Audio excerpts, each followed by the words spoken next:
This week on the Dawg Show, the Georgia Bulldogs travel to Knoxville, Tennessee to take on the Tennessee Volunteers. So grab you a cold beverage and let's go. All right, let's get this show started. How about them Dogs last week? Real quick before we jump into it, though, we got some breaking news today. 4-star defensive lineman Nazir Johnson out of Dublin, Georgia, who was committed to Florida, has decommitted to Florida because he is coming to be a dog, son. Why would he do that? Sunbelt Billy, come on home, Daddy. Come on home. Also heard the number one quarterback in the nation that's currently committed to USC is coming for a visit to Georgia as well. So Lincoln Riley is not keeping him there with this 7-4 season he's got going on. He ain't gonna last another year. So if he gets all the way, we need to put an over/under on Lincoln Riley getting through next season. You know, his name was also thrown in that hat for the Texas A&M job. Why? He's basically got a fucking... I didn't make it up. I'm just relaying the information. I know. I'm just saying. He is He's not... mad at you, Tony. But we talked about it Calm last down, week. bro. Yeah, We talked about him last week going to the Big Ten, and how if he can't win out there, how's he going to beat Penn State, Michigan, Ohio State? How's he going to do that? He's done. He'll be an offensive coordinator for somebody in 2 years. He won't be a head coach anymore. All right, so Georgia beats Ole Miss 52-17, improving to 10-0 for the season and 7-0 for the conference. Poor Lane. The Lane train had a problem down there.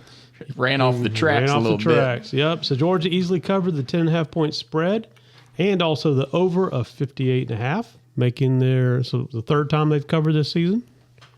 This win over the number 9 ranked Ole Miss Rebels finally opened the eyes of the college football playoff committee, and Georgia moved to number 1 slot over Ohio State.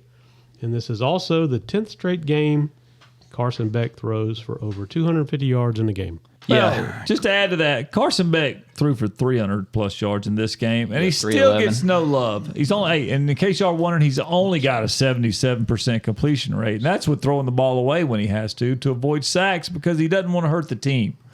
So, unfortunately, he did have a pick this weekend. Not his fault. Went off another guy.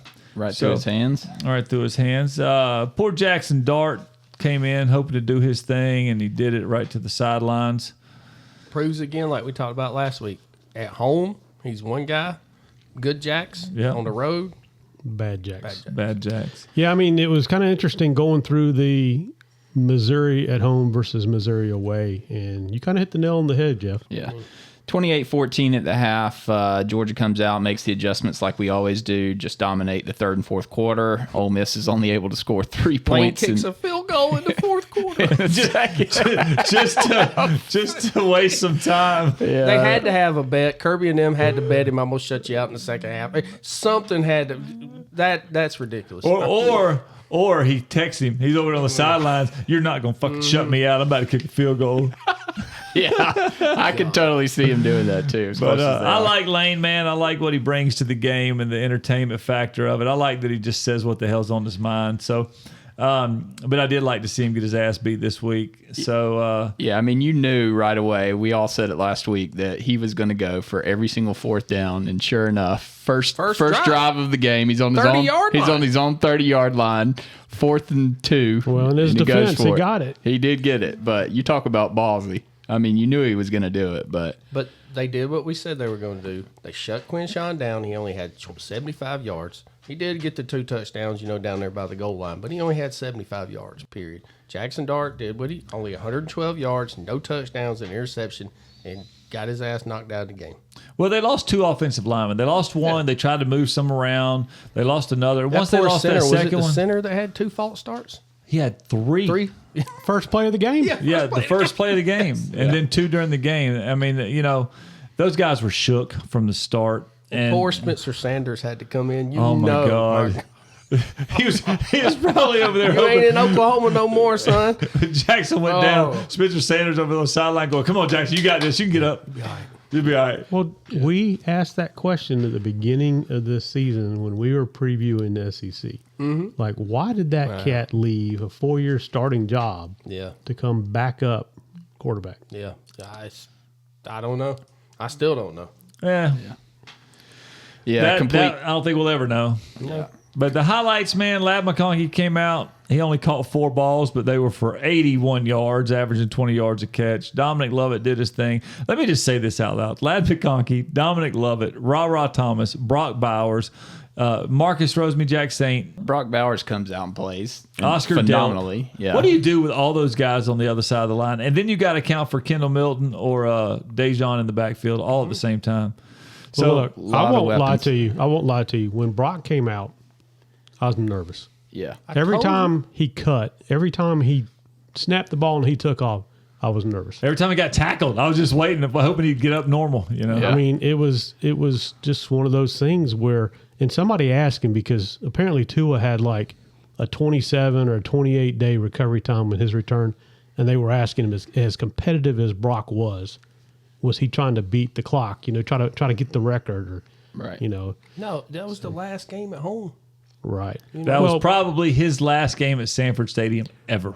Yeah, but we talked about it last week. I mean, I don't think we needed him, but, obviously we probably didn't. But, man, he was a hell of a decoy. That pass that McConkey caught for the touchdown going over the middle, he drugged 3 guys with him going out on the linebacker and 2 safeties, bro. Yeah, going out on the post to the left and left McConkey wide open down the right side. The greatest part of it that people didn't talk about, the announcers didn't even mention, and I was watching, is that Brock never looked for the ball. He just ran the route, and when he got to the end zone, looked over his right shoulder like, I knew he had it. Right, I knew where this ball was going. Right. Yeah. So that was pretty fantastic. So we got Tennessee going to Knoxville, boys. Going to Knoxville. 70 degrees in Knoxville this Saturday. So it'll be beautiful weather. You said you got them at 10 or 11, Jeff. I got UGA minus 10, which means I think the line must be moving the other way. Did it move down some or? Yeah, Circa's got it at 10.5 currently. There you go. Yeah. Where did it start? 11.5? So people were betting on Tennessee to cover, huh? Well, maybe some early. They took early money. When the lines come out early Sunday morning, most of the sharp guys they're gonna take every positive number they can get, and some of them might be doing head fakes trying to come back in on the other side. So if that thing gets down to 9.5, then there ain't no telling what's gonna happen. Well, Tennessee only put up 7 points against Missouri. So what are they going to do? What's Georgia's defense going to do? They only put up 16 against Florida. I mean, what are what are they going to score this week? Are y'all nervous about this one? I'm not. Well, every time I say I'm not nervous, then some strange shit happens. So the fighting Trent Dilfers are not showing up. Tony. I know, more like the South Carolina first half. It's just. I'm not nervous about this game at all. Yeah, I mean, it's SEC football. Every game is we could be losing by 7 at halftime, and I would not be nervous about this game. I think we win. So it's a 3:30 game in Knoxville at Neyland Stadium. CBS has the broadcast. Unfortunately, Gary. Dumbass Gary Danielson will be on the call with Brad Nessler. Yeah, my point where I was going is what do you legitimately think Tennessee's going to score this week? You want me to tell you now? What do you think? Just how many points do you think they're going to score? I got Georgia 42-17. 42-17. Right. The over-under's at 58.5. I got it going over. I mean, that's what I was thinking. I was thinking it had to go over. I think Georgia's going to go up there and lay close to 50 on Tennessee. A couple big stats that I'm looking at this week. Tennessee currently ranks 130th in the nation in penalties at home this year. There's only 133 teams, Josh. Yes, there are. So that means they really suck giving up penalties at home. They're giving up 78 yards a game at home. And that Georgia defense is going to be shifting left and right, shifting the whole time. Yeah, meanwhile, UGA is only averaging 3 penalties away games this year, so that's big. Georgia is first in the nation in third down conversions this year at 56%. And then going back to Kirby making those halftime adjustments, Beck has the most passing yards in the nation in the third quarter this year. That's Bobo. 1,046 yards, 6 TDs, 73 completion percentage rate. So yeah, they were talking about how well Bobo has done with this whole next man up and the injuries that Georgia's had. How he's been able to change his schemes to account for all these different player strengths that's been coming in and out. So yeah, I'm impressed with him. I have my doubts. I remember those early Bobo days when it was sweep left, sweep right, run a screenplay. And so, but this year, I think that, and honestly, I think that the knowledge that Monken gave him, the knowledge that he gained watching with Monken, is priceless for his career. Young Padawan. You know, it's that goes on with what we were talking about. But he can still do all that with Brock Bowers. Yeah. I mean, he's got 7 Brock Bowers on the field, right? Yeah. All right, and then we know Joe Milton. He's going to come up with 3rd and short and throw a 40-yard slant. Well, we saw him do it last week against Missouri. I mean, it's ridiculous, man. Look, he's never been good. No. He's never been a good quarterback. So I was talking to one of our mutual friends today. He was like, "Do you think we got a shot?" And I was like, "You ain't got a shot in hell, brother." I was like, "How in the hell does Josh Heupel only have Joe Milton to run the damn offense? You're gonna tell me Nico can't come? There's no way. You cannot convince me that Nico can't do better than this." Did Nico redshirt? No. This year? No. I mean, he knows he's only going to play 2 years anyway. He is redshirting. But even if who's you the backup? redshirt, you can still play. Yeah, he hasn't many played plays? 4 games, and it's like, what is the redshirt rules? It's 4 games. I don't know what all they changed now. Because I don't know if it's you get so late in the season, if you play, does it lose your red shirt? My point is, this year's done.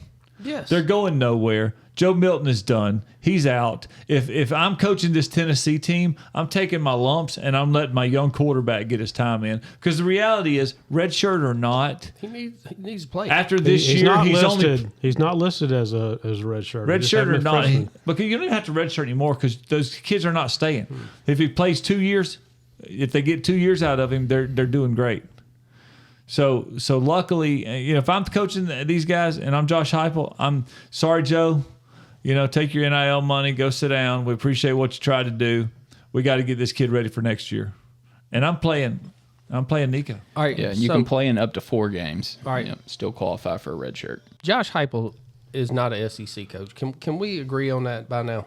Yes. Oh, yeah, he beat Saban last year, right? Okay. I mean, what? He had a good game. What are they going to do? You're talking about a mess now, and it's only going to get worse. It's only going to get worse for them.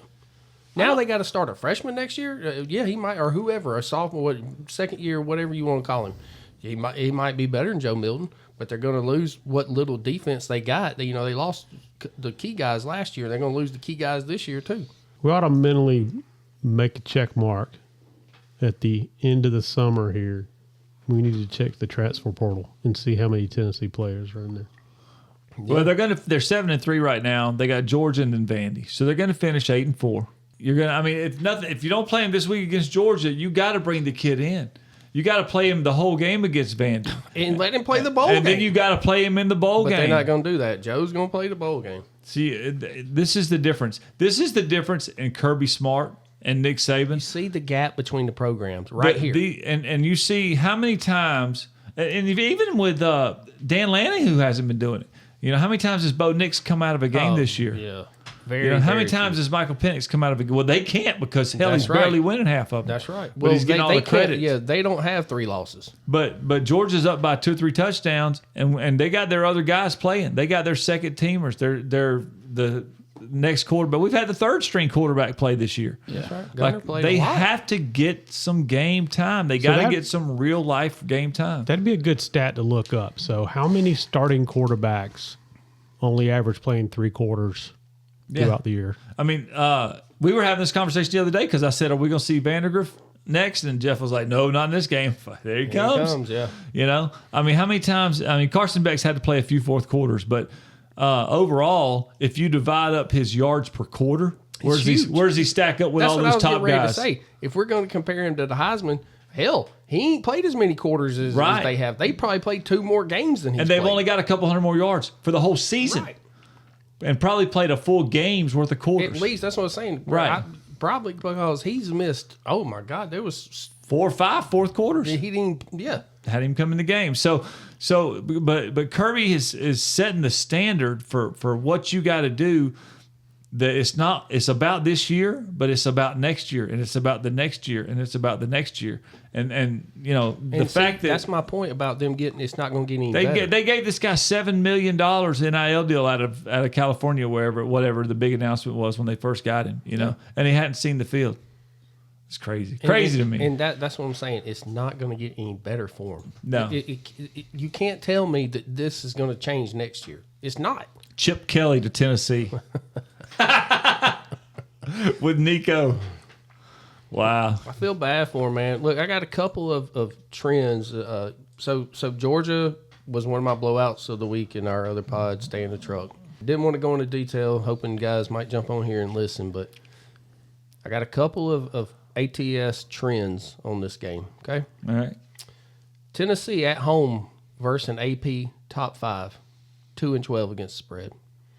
Tennessee at home versus an AP top 10, 6-20-1 against the spread. Tennessee versus an AP number 1, 2-8 against the spread.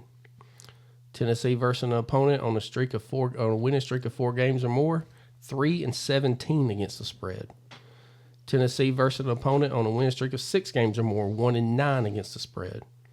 Tennessee at home as an underdog of 10 or more points, 3-12 against the spread. Woo! Tennessee at home as an underdog of more than 7 points, 4-15 against the spread. Tennessee playing an opponent that just played Ole Miss, 0-7 against the spread. That's a weird stat. Tennessee, after playing Missouri, 2-8 against the spread. Here's you some Georgia trends. These damn analytics these gamblers come up with nowadays is nuts. Georgia on the road in November games, 13-2 in their last 15 games against the spread. Georgia versus an AP top 25, 10-4 against the spread. Georgia on the road as a favorite, 12-6 against the spread. Georgia head-to-head versus Tennessee, 6-1 against the spread since Kirby's been there. As a road favorite of 10 or more points, 11-6 against the spread in the last 17 games. So all the odds are telling you, bet on Georgia to cover. So that's I've bet them multiple times already. Now, I might a lot. throw up a lot Saturday after the game or whatever, but You love it. listen, In-game. it's like I told you. Oh yeah, we'll definitely be. I'll fire that machine up a little. Yeah. But it's like I told you guys last week. Don't worry about the Ole Miss thing. It was bigger than everybody was making it. You know, I don't see. Yes, I get it. It's a road game. I understand. I know. On the road in the SEC. I know. I get it. Oh, Rocky Top. Oh, the damn thing's gonna be swaying like they do all that other crap. They're gonna be quiet. They're gonna be leaving in the third quarter. It's gonna be empty. They're gonna be out of there. It's gonna get quiet for the second half. Kirby's lost one time to Tennessee since being the head coach. That was against the champion of life, Butch Jones. Butch Jones. And Dobbs was the quarterback on a fluke. A damn rocket scientist. Yep, on a fluke play at the end of the game. So, Go Dogs. good luck, Vols fans. You're gonna need it. All right, let's jump on these Georgia football injury reports for this week. All right, so they still have Brock Bowers listed. He didn't play every snap last week.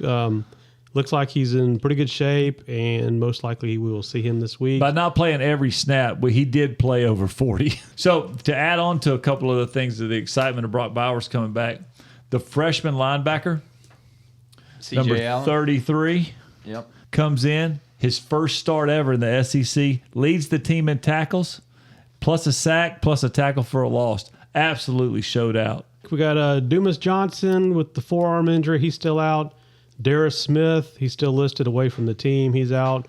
Branson Robinson, with the knee, we already knew about him.